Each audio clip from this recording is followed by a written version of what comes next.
What is up, guys? It's your boy Rick Gakis, and today we've got some brand spanking new Destiny 2 news, courtesy of the Bungie weekly update that has just gone live, revealing official information, and this is the final weekly update before the Edge of Fate DLC. You could say it's the last Thursday, and so let's get started. Now, first things first, what's been going on this week in Destiny 2? Well, first of all, at the Tuesday weekly reset, the Lootapalooza, as Bungie calls it, event has begun. So we have increased drop rates for Rite of the 9 dungeons, as well as actually heretical weapons. So I believe you should be able to get those pre-masterworked episode Heresy Weapons from like the Nether and stuff as well more often. And also, guys, as you can see in the background gameplay, if you climb the spire within the Rite of the 9 like social space where the emissary is, and you get all the way to the top, you can now go down into this new area and you can redeem Rite of the 9 weapons. And seemingly like for free, it didn't cost me anything to do this. You can open either the adept version or the normal version of these weapons, and you're just going to be able to get one per day of these weapons. Now, unfortunately, they only have one row of perks, but if you're still hunting god rolls, guys, definitely worth at least heading to the social space, going down there and seeing what you can redeem, because there seems to be no downside, right? So definitely make sure to do that if you're still chasing rolls. Now, one more thing that is absolutely happening this week is that players are prepping for the release of the Edge of Fate. I did release a full prep guide video, all the things you can do in this final week to gain an advantage. Check that out, that's linked up above. But one of the main things people are doing in this final week is farming high stat armor with what they're calling illegal stat combos that are not possible to get when the Edge of Fate releases with the new armor archetypes system. Now, I made a video on this saying like Destiny 2 players are desperately farming this stuff, and I just want to say like it got a bunch of dislikes right off the bat. It's since completely bounced back, so I really appreciate you guys. But I ran into the comments and there's people like, bro, nobody's doing this. Nobody's farming this. One guy said, yeah, my clan's not farming this. We all quit Destiny 2. Like, okay, yeah, I assume you're not farming stuff to get day 1 raid ready if you quit Destiny 2, bro. But I just want to put up this image here. This was tracking all of the completions in the Grasp of Avarice Master Difficulty dungeon. People were farming that to try to get the exact armor with the exact stat combos I'm talking about in the video. You have people with over 1,000 completions. Who's on that list? People like Salt Greppo, who's come in the first place for day 1 raids like what, 3 or 4 times now? Clearly, there's a lot of people out there who are absolutely desperately farming this armor. They put an extremely high value. Again, like the best players in the world who are constantly coming first in day 1 raids are putting an extremely high value on getting this armor. Now, as always, do what's best for your account with your allotted playtime. You don't have to min-max farm this armor if you don't want to, but it's my job to keep you informed in case you do. You don't want the Edge of Fate to come out and then you want to farm the armor when it's no longer available, right? So, with all that in mind, let's get into the brand new information within the TWAB. And the first thing Bungie talks about is new information about the upcoming Edge of Fate Day 1 raid. So they say, wander in the Desert Perpetual. The Edge of Fate raid launches on Saturday, July 19th, and we have much to share about it. We're not spoiling anything today, just sharing its name, the Desert Perpetual. And this is an image from the raid that was shown quickly, very quickly, in, I believe, the launch trailer, guys. So, they say, as is tradition, by now, the raid will launch in contest mode, our hardest difficulty, and will be available for 48 hours. Those of you who look for eternal glory may want to compete in the world's first race. The first fire team to complete the raid on contest mode will earn raid belts. We will share the final details on the weekly update just before the raid, along with the new raid emblems and more. So, world's first race info. On June 19th at 10 a.m. Pacific, hundreds of fire teams all around the globe will compete to become the world's first race winners. Your boy will be one of them. I'm going to be streaming live on Twitch the entire time, but only one team will make it and take home the coveted world's first belts.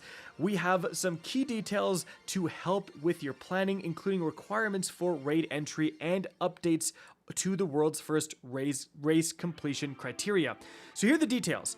Contest mode is available for 48 hours from July 19th to July 21st at 9:59 a.m. Pacific. Completing the Edge of Fate campaign at legendary difficulty will get you contest ready, or you may complete the campaign at normal difficulty and hunt for power before the raid goes live. We will provide exact power requirements prior to launch. Stay tuned. So that means the power requirement is not that high, guys. They're saying, listen, you beat the legendary campaign, you are done. You are raid ready. And so you're probably going to have multiple more days to level up even further if you want. So as for the actual entry requirements, you do have to have a completion of the Edge of Fate campaign. I wonder if this is account specific or character specific. I hope they clarify that later. Then they say fire teams don't need to return to orbit to finish the race. The first fire team to finish every encounter and loot the final chest will be declared the world's first winners and have their victory immortalized with the Desert Perpetual world's first raid belts. But then Bungie reveals a shocking change. Guys, I did not expect this. This has never happened before. So first of all, they do say, as with past raids, they're going to look at that winning team's run, and they maintain the right to take away a world's first announcement if they do find a team cheated and so on. But then they say, here's the big thing. Once a world's first completion has been recorded, normal difficulty will go live. Players will have 48 hours to complete contest mode if they desire, or simply hop into normal mode once the race is complete. Again, they have never done this for a raid before. Every other time, you just have to wait for the full 48 hours while contest mode is active. Now, they started to change this with the dungeon races, but they've never had dungeon races before, right? So they introduced dungeon first races and then had this, different requirement with contest mode going away after the first completion. But yeah, I never imagined they would do this for a raid. So guys, stay tuned, because there's already a lot of people upset by this on Twitter. I don't know where this is gonna go, but if they keep this requirement, it means that this raid may be incredibly accessible. You just have to wait, 6 hours or however long it's gonna take for that first team to beat it, and then you can hop on normal.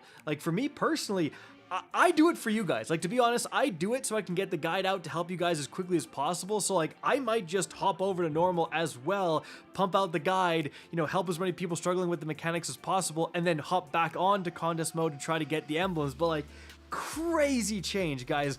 If you weren't planning on doing the raid for that first 48 hours because of contest mode, might be time to update those plans, right? Also, guys, as for watching the race, you have the official Bungie pre-show. Then Evan F and CB Gray are hosting a raid watch party. There's some more channels here that are also going to be hosting. And if you watch these specific channels, you're going to get the Power Hues emblem for watching, guys. But also, there's another emblem, the Golden Relief emblem, and that is eligible if you subscribe to any Twitch channel in the Destiny 2 category. So if you come over to your boy and you drop a sub, you'll get that emblem, and then if you watch those specific channels, you'll get a different emblem. Moving on from there, guys, they say it is the final week of the Rite of the Nine, so last chance to get your titles and so on. Then they also say there's some Bungie rewards. You can see them right here. They also have the Rite of the Nine tournament with Destiny Tracker. Here I'm just gonna leave this up on screen. You can see the general rules right here, guys, and a lot of people are not super happy about these rules on Twitter. I'm not gonna step into this debate because I'm not really a speedrunner, but there are the rules. And also, guys, you have some prizes right here, like a headset holder, statue, and also a Rite of the Nine themed PC that you can see right here that does look pretty sick. And also, there's going to be this specific emblem that you can earn if you're a participant. Now, after that, guys, we have a lore brief, and you can see right here, dispatch contains restricted information for select fire teams and will purge its data upon closure. Yeah, I'm not going to go over all of it, but you can see right here, the classification hazards. We have this image as well from the new location, the new Kepler location shown, and just going over what you can expect. Again, like lore aficionados may enjoy this. Now, after that, guys, Bungie then goes over all of the new seasonal artifact perks. But here's the thing, ya boy made a video going over all the seasonal artifact perks over like 2 weeks ago at this point, so I'm not going to go over every single one of them again, guys. I'm just going to link up in the top right corner my original video. If you want to know every single one of those, just watch that video. And many of you probably already know all of them, but I'm just going to go over the ones that I think are going to make the biggest impact on the meta. Just a few I want to call out here. First of all, guys, in column 3, Fever and Chill, rapid precision hits with solar weapons grant Radiant, rapid precision hits with stasis weapons grant Frost Armor. Both are incredibly good, but I mean, solar rapid precision hits give you Radiant. That is unbelievably easy to trigger. Put on your favorite solar weapon for next season, because you're going to be popping off with constant Radiant. After that, guys, I want to call out in column 4, Cauterized Darkness. Stasis or Strand debuffed non-boss combatants take increased solar damage from all sources.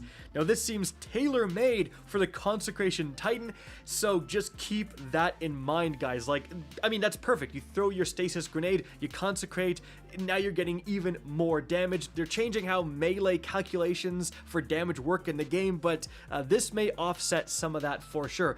And finally, guys, I just want to shout out in column 5, Radiant Shrapnel, dealing sustained weapon damage while radiant or defeating a scorched combatant with a weapon causes the target to release solar projectiles that deal damage and scorch on impact. Again, combine that with just a solar weapon, guys. That's all you really need. Solar weapon, you're going to become radiant, you're going to trigger radiant shrapnel, everything's going to be blowing up, scorching even more. It's going to be crazy. Solar weapons are going to be real good next season. Moving on from there, guys, in terms of armor mod changes. So, these are some of the armor mods that are being impacted in the Edge of Fate. First of all, they say with the introduction of the new ammo meter system, we've done a pass on various ammo-related parts of the sandbox. For example, we've replaced the inventory stat on weapons with the new ammo generation stat, which affects how much a given weapon contributes to your ammo meters, and selected specific fixed or minimally variable ammo inventory values for each weapon type. This includes or impacts various ammo mods, so we've given them a tuning pass. Essentially what all that means, guys, is Bungie wasn't done overhauling the stat system, the armor system, the destination screen, and the leveling system. They also overhauled the ammo system, the ammo economy in the Edge of Fate. Now you actually have a meter that shows your progress towards the next guaranteed drop. Now this isn't always like 100%, you're still going to get, I believe, like random ammo drops to help you, but this will just make it more consistent. And again, you can actually spec into ammo generation. You can put on mods that increase this meter's progress so that you can more deterministically spec into, like, I want to get a lot of special ammo, I want to get a lot of heavy ammo if you're using a build that requires that, right? So ammo finders now improve contributions to the corresponding meter. So special finder increases the special meter gains, and it can stack. So you can put on multiple special finder, or I would imagine heavy finders, that will generate even more progress towards your heavy meter. Also, the reserves mods on the chest armor have been depreciated and replaced with ammo generation mods, which improves the ammo generation stat of weapons matching their damage type and can stack. Very interesting. So, scavenger mods will continue to work as before and continue to be disabled in the Crucible and cannot stack.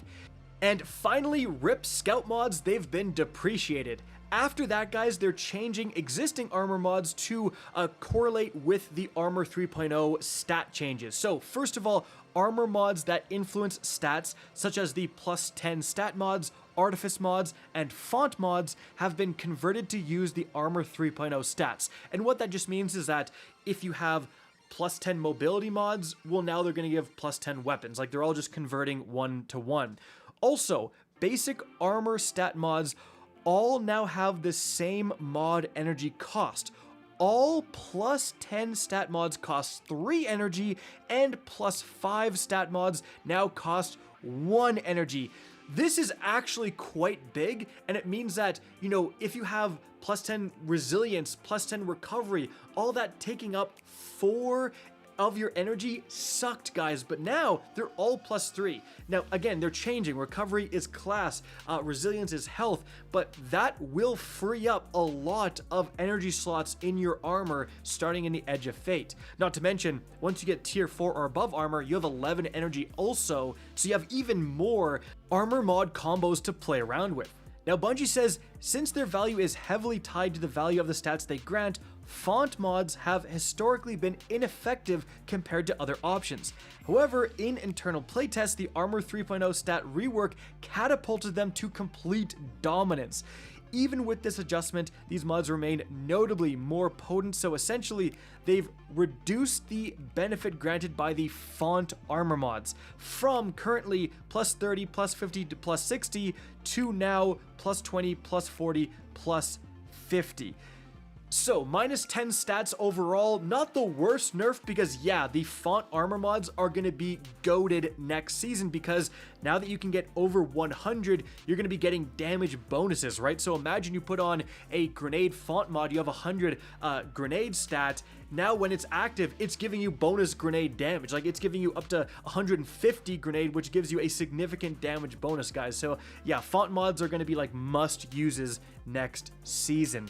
Now, after that, guys, they say the player-facing mobility stat has been depreciated, so in the Edge of Fate, while each Guardian will have its effects set to a base value equivalent of 30 mobility for the Titans and Warlocks and 40 for Hunters, Guardians that prefer to stay a little more mobile needed a more flexible way to access those effects. So they've added a new legs armor mod called Enhanced Athletics, which increases your base movement speed and jump for 1, 2, and 3 stacks, provided the equivalent of plus 30, plus 50, and plus 60 of the previously available mobility stats. So if you want to move at the equivalent of 100 mobility, you put on these leg armor mods, guys. They also say for additional mobility boosts provided as part of some other effects, such as the amplified effect and lightweight frame weapons, they will continue to boost movement speed and jump height as they have previously. The new version of the mobility stat has a higher upper limit than it currently does in live, allowing you to stack up to 130 points instead of the previous cap of 100. So you can gain additional benefits from multiple sources in ways that were not possible pre-Edge of Fate. So a little bit annoying that you have to put on mods now to gain access to that, but you can spec into it and go even faster than you can currently in the game. Now, they also say the leg armor mod recuperation has been a mainstay across the game for quite a while now, owing to its nearly unconditional benefit to survivability. While essential for the survivability of certain builds, its nature as a must-pick option has reduced the amount of space other leg mods have to thrive. With the Armor 3.0 stat rework, this need for a subclass agnostic healing source is now covered by the health stat, let alone the many other tools such as the weapon perk heal clip introduced in Season of the Witch, or some of the new set bonuses coming with the Edge of Fate. Our goal is for recuperation to remain a helpful pick for more aggressive subclasses and builds without other access to healing. So here's what they're doing, guys. They've reduced the healing granted by collecting an Orb of Power with the Recuperation Armor mod equipped from 70 to 15. Complete evisceration, guys. RIP Recuperation. Now, that is not good. That's not good for a lot of builds. However, again, Bungie is right that if you have a health stat, that is going to give you health back for picking up Orbs of Power. So if you spec into the health stat, you don't need to put on recuperation because it's doing the same thing as recuperation once did. But is this requiring you to spec into the health stat? Well, maybe you could have recuperation plus a little bit of health stat to get roughly the equivalent of what recuperation is granting right now, guys. But yeah, this is absolutely going to be a nerf. A lot of people were thinking that the health stat was the least useful stat overall, but that may have just changed. Now, moving on from there, guys, we have a ton of Bungie Day sales, and the most important thing is that Bungie got in a lot of trouble for these sales. So initially, you would just get a random emblem shown here with your purchase, and there was an extremely small chance to get, I believe, like the far right emblem. So people were like, oh my goodness, you're making us gamble over these emblems. They were really mad at Bungie, but they have changed it so that you get all the emblems with a purchase, actually, and anyone who did buy it, the Gamba version, is getting the rest of the emblems back as well. So thankfully they made that change, but it was not a good look for a little bit there. Moving on from there, they have the Bungie Day 2025 campaign update. You can see that information right here, guys. Some of the stuff you can get for participating, for donating, include what you can see on screen. And finally, we have the Twitch Summer of Drops. You can earn this emblem for gifting a sub on Twitch to anyone streaming in the Destiny 2 category. A huge shout out to anyone watching who gifted a sub in my little channel when I was grinding Grandmasters. I appreciate that a lot. Moving on from there, guys, in terms of the player support stuff, the most important thing that I am going to be going over here is going to be like the maintenance window. So as you can see right here, they say next Tuesday we get update 9.0.0.1. So at 4 a.m. maintenance begins. At 5:45 a.m. Pacific, Destiny 2 is now offline, right? At 10 a.m.